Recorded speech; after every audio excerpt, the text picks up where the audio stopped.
சிவமகா வாழை சித்த தேவாய நமக. ஒரு 4 மாதத்திற்கு முன்பு உடல்நலக் குறைவால் மருத்துவமனையில் சேர்க்கப்பட்டேன். குருவின் திருக்கருணையால். அங்கு குருவின் பெருங்கருணையால் என்ன நிகழ்த்தப்பட்டது என்று குருவின் திருவடியில் சமர்ப்பிக்க விரும்புகிறேன். எனக்கு இயல்பில் அனுமதி வேண்டும் என்று உங்கள் திருவடியில் கேட்கிறேன். ஒரு அலோபதி ஊசி போட்டதில் எனக்கு உடம்பெல்லாம் எனக்கு வீங்கிருச்சு. அதை நான் ஒரு மாதம் ஆயுர்வேதிக்கு மருந்து எடுத்தேன். எனக்கு உடல் வெயிட் வந்து ஒரு 15 கிலோ எனக்கு கூடிருச்சு. என்ன செய்யன்னு தெரியல. அப்போ ஒவ்வொரு பிரச்சனையாக வந்தது. எனக்கு அந்த ஆயுர்வேதிக் மருந்துனால வந்து புரோட்டீனும் அயனும் வந்து உடம்புல ஸ்டெமினா ரயிலில் கம்ப்ளீட்டாக வெளியே போயிடுச்சு. அது எனக்கு தெரியாது. அப்போ உடல் உபாதைகள் அதிகமாக இருக்கும்போது குருநாதரோட இயல்பில் அவங்களை தொடர்பு கொள்கிறப்ப உடனே மருத்துவமனையில் என்னை சேர சொல்லி கட்டளை இட்டாங்க. இப்போ மருத்துவமனையில் போய் சேர்ந்தேன். 8 நாள் வரைக்கும் எனக்கு ரிப்போர்ட் வந்து எனக்கு வரல. அந்த 10 நாள் வந்து அதாவது உடல் உபாதைகள்னு பெருசாக சொல்ல முடியாது அவங்க கருணையால். ஆனால் மரண படுக்கை என்பது என்ன என்பதை அந்த நேரத்தில் ரொம்ப அனுபவித்தேன். அதில் ஒவ்வொரு சனப்பொழுதும் மருத்துவர் வந்து பார்க்கும்போது வந்து குருநாதர் எப்படி ஒவ்வொரு அந்த கருணை வெளிகொண்டு அந்த காத்திரக்கூடிய ஒவ்வொரு நிலைக்கு வந்து மருத்துவர் மூலமாக வந்து அதை கணவன் மனைவியாக நாங்கள் வந்து அது கண்கொண்டு பார்த்து அதை அனுபவித்தோம். 8வது நாள் தான் எங்களுக்கு ரிப்போர்ட் என்னன்னு வந்து சொன்னாங்க. கிட்னி எல்லாம் வந்து அந்த பஞ்சர் ஆயிடுச்சுன்னு சொல்லிட்டாங்க. ஸ்பான்ஸில் எப்படி ஒரு தீ பொறி பட்டா எப்படி இருக்கும் அப்படிங்கிற மாதிரி அது பஞ்சர் ஆயிடுச்சு அப்படின்னு சொல்லி 8வது நாள் தான் அவங்க ரிப்போர்ட் சொன்னாங்க. அது வரைக்கும் ரிப்போர்ட் சொல்லலை. 10 நாள் முடிஞ்சிருச்சு. கை எல்லாமே வந்து பார்த்தீங்கன்னா 5 விரலும் அது வாக்கில் அப்படியே நின்றுக்கூடும். எதையுமே மடக்க முடியாது. என்னால் சாப்பிட முடியாது. மனைவி தான் அதுக்கு சாப்பாடெல்லாம் இயல்பில் எனக்கு கொடுத்தாங்க. எப்போ எனக்கு ஒரு மாதிரியா இருக்கோ அப்போல்லாம் சிவசபையின் திருநாமத்தை வந்து உரைச்சிக்கிட்டே இருப்பேன். நாம சொன்னோடனே எனக்கு பழையபடி ஆற்றல் கிடச்சிரும். பழையபடி எனக்கு செமினார் குறையிறப்ப கையை திரும்ப நின்றுக்கூடும். இப்படி 10 நாளுக்கு அப்புறம் நான் திரும்ப டிஸ்சார்ஜ் ஆகி நான் வீட்டுக்கு வந்துட்டேன். வந்து இயல்பு பணி நிறுவனத்துக்கு பணிக்கு இயல்புக்கு திரும்ப சென்று விட்டேன். அதுக்கப்புறம் பார்த்தீங்கன்னா கிட்னி டாக்டரை போய் என்னை சந்திக்க சொன்னாங்க. அவர் ஒரு 6 மாதம் மெடிசன் எடுக்கணும்னு சொல்லி சொன்னாங்க. ஒரு ஆப்ரேஷன் பண்ணணும்னு சொன்னாங்க. 1 மாதம் ஆகட்டும்னு சொன்னாங்க. 1 மாதம் இங்கே வீட்டுக்கு வந்து இருந்துட்டு இயல்பாக குருநாதர் அவங்க கொடுத்த அந்த நாம கடமையை இயல்பா நித்தம் செய்ய சொன்ன அவங்க பணியை செய்து விட்டு 1 மாதம் கழிச்சு போனோம். அந்த போன புரோட்டீன் வைட்டமின் எல்லாம் ஒரே மாதத்தில் திரும்ப உங்களுக்கு கிடைச்சிருச்சுன்னு சொல்லி லேப் டெஸ்ட்டில் வந்து சொல்லிட்டாங்க. அவர் பெரிய மிராக்கிள்னு வந்து சொல்லிட்டாரு. திரும்பியும் கிட்னி டாக்டரை போய் பார்த்துட்டு வந்தேன். அவர் ஆப்ரேஷன் வேண்டான்னு சொல்லிட்டாங்க. இன்னொரு 4 மாதத்துக்கு மருந்து எடுத்தால் சரியா போயிருன்னு சொல்லிட்டாங்க. இடையில அது என்னன்னு கேட்டிங்கன்னா, எனக்கு வண்டி ஓட்ட முடியாது, காரு ஓட்ட முடியாது. ஆனால் விரல் நின்றுக்கூடும். ஆனால் அந்த சூழல்லையும் என்னோட இகலோக கடமையில் எந்த தொய்வும் இல்லாத இயல்பு பணியில் எனக்கு பெருங்கருணையை வரமாக அழிச்சுக்கிட்டே இருந்தாங்க. அதில் எந்த குறையும் இல்லை. இதெல்லாம் தாண்டி எனக்குள்ள நான் என்னும் அகம்பாவை வந்து திமிரு கொண்டு இருந்தது. அது நான் தான் எனக்குள்ளே இருந்து இவ்வளோ திமிரு கொண்டு இருக்குங்கிறது எனக்கு அறியா நிலையிலையும் ஏதோ அறிந்த நிலையிலும் இருந்தது. ஆனால் அதை முழுசாக அந்த 6 மாதம் இயல்பு தடை எனக்கு சபையிலிருந்து வரக்கூடிய சூழலை இயல்பு தடையாக இருந்தது. எனக்கு இவ்வளவு திமிர் இருக்குமா, இப்படிப்பட்ட திமிர் பிடிச்ச மனுஷனானே அப்படிங்கிறது எனக்கு தெரியாது.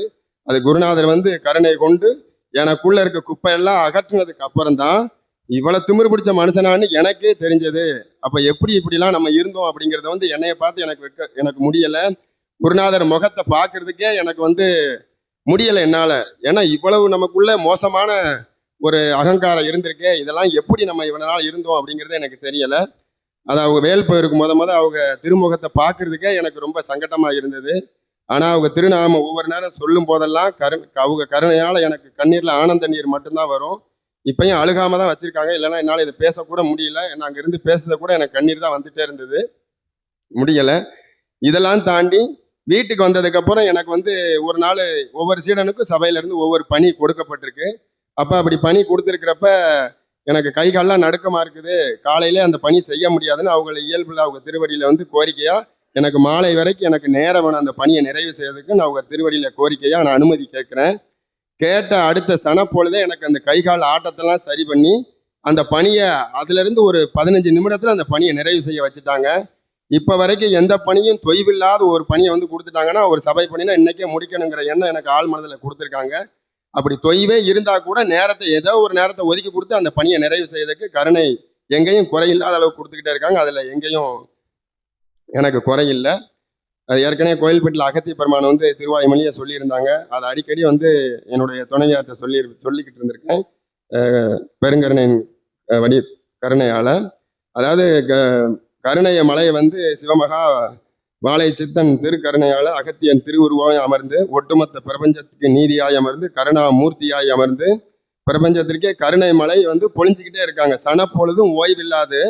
ஆனா சிவசபை சீடர்கள் வந்து அதுல நனைஞ்சுக்கிட்டே இருக்கும்.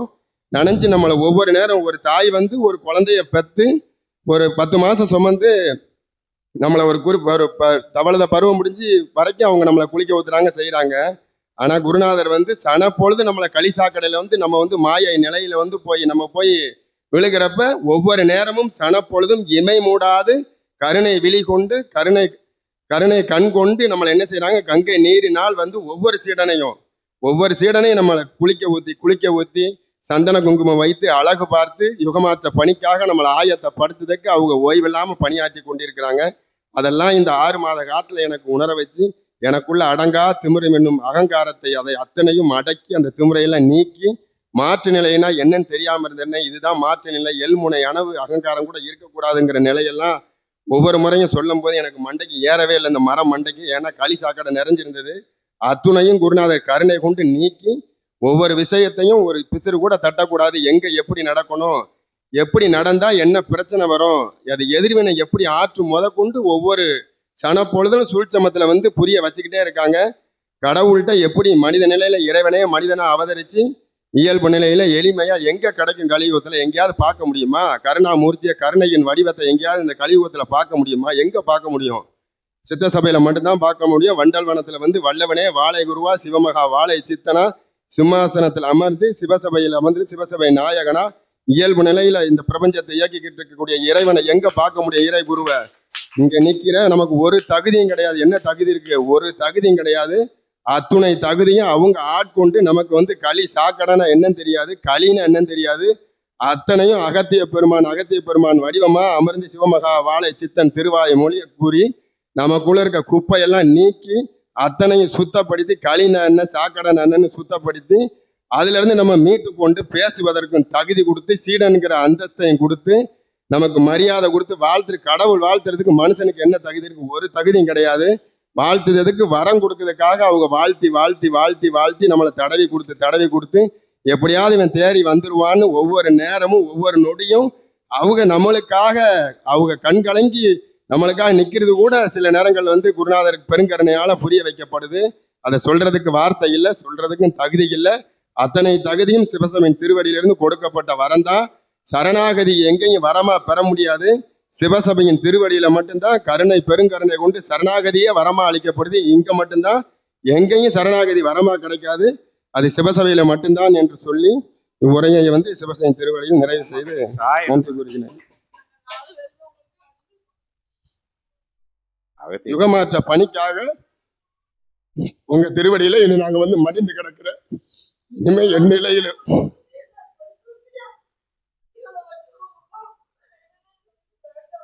அகத்திய பெருமான் சொல்லுங்க.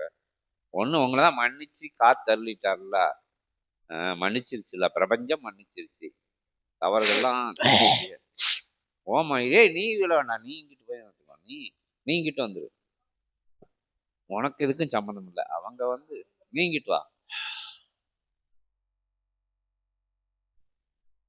ஓம் அகதீஷாய நம. கலியுகம் அழிகின்ற அற்புதமான காலங்கள், வேலைகள், நற்பொழுதுகள் துவங்கிய அற்புதமான அவ்வேளையில் இருந்து சித்தனவனை வார்த்தெடுத்து சிவமாய் அவனை பெயர்த்தெடுத்து கலியுகத்திலிருந்து அவனை பெயர்த்தெடுத்து தேவ சித்த சபை வழங்கி அச்சபையின் மூலமாக ஜீவ ஏடு என்னும் அற்புதமான நாடிதனை அவன் நாடி நரம்புக்குள் செலுத்தி அகத்தியம் என்னும் அற்புத நீரூற்றி வளர்த்த சபை பிரபஞ்சமாக அகத்திய வாழை சித்த சபையாக வேரூன்றி ஆழ விருட்சமாக வளர்ந்து நிற்கின்ற சபைதனில் கிடைத்த ஆதி இறை சூட்சம நூலின் மூலமாக நற்சபைக்கு கிடைத்த பொற்சபைக்கு கிடைத்த நற்சீடனே வாழ்த்துகின்றோம். ஓம் அகதீஷாய நமக. அகத்தியன் உரைக்கின்றோம்.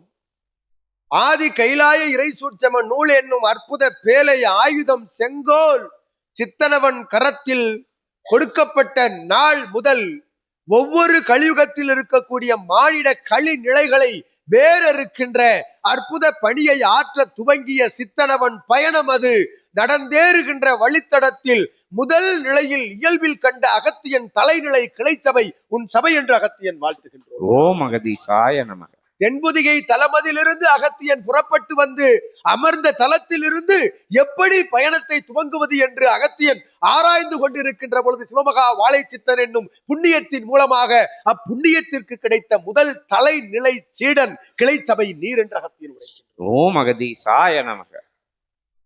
அற்புதமான சீடனவன் சொல்கேட்டு ஏற்றமுடன் சபை நாடி வந்து சபை உன்னை நாடி வந்தது முதலில் என்று அகத்தியன் உரைக்கின்றார். ஓம் அகதீசாய நமக. சபை நாடி வந்த சீடனை ஆராய்தல் நிலைக்குட்பட்டுத்தான் கிளைச்சபை வழங்க முடியும். சபையில் என்ற விதிமுறைகள் எல்லாம் மாற்றப்பட்டு உன்னை தேடி வந்தது பிரபஞ்ச மகா அகத்திய வாழைச்சித்த சபை என்று உரைக்கும். ஓம் அகதீசாய நமக. இல்லம் தேடி வந்தது சீதையும் பதியுமாக இருந்து வளம் பெறுகின்ற அற்புதமான சீதாபதி இல்லம் நோக்கி வந்தது சிவமகா வாழைச்சித்தன் சகடை பாம்பாட்டி இயக்க அகத்தியன் அமர்ந்து என்று உரைக்கின்றோம்.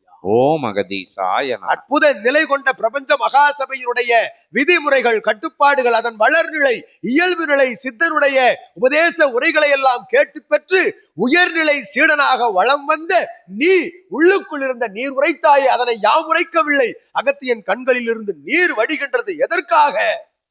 உன்னை கண்டு உன்னுடைய ஆற்றல் இறையாற்றல் என்னவென்று அகத்தியனுக்கும் சித்தனுக்கும் முதலில் புரியும். உன்னை நாடி வந்த வேலையில் என்று அகத்தியன் உரைக்கின்றார். ஓம் அகதீசாய நமக. பூர்வ ஜென்ம புண்ணிய நிலைப்பாட்டு தொடர்பால் உன் தடத்தின் அருகாமையில் இருந்து தவம் புரிகின்ற அத்தகைய வேளையில் அகத்தியன் கூறிய ஆசி இவனுக்காக இவன் உயிர்விட்ட தலம் அத்தலம் என்று கூறினோம். அகத்தியன் ஓம் அகதீசாய நமக. பிரான்மலையில் சீடனாக இருந்து சித்தனுக்காக உயிர்விட்ட அகத்தியன் என்னும் நாமம் பெற்ற சீடன் ஒரு ஜென்மத்தில் உயிரை விட்ட தலம் உன் தலம் என்று குறைத்தோம்.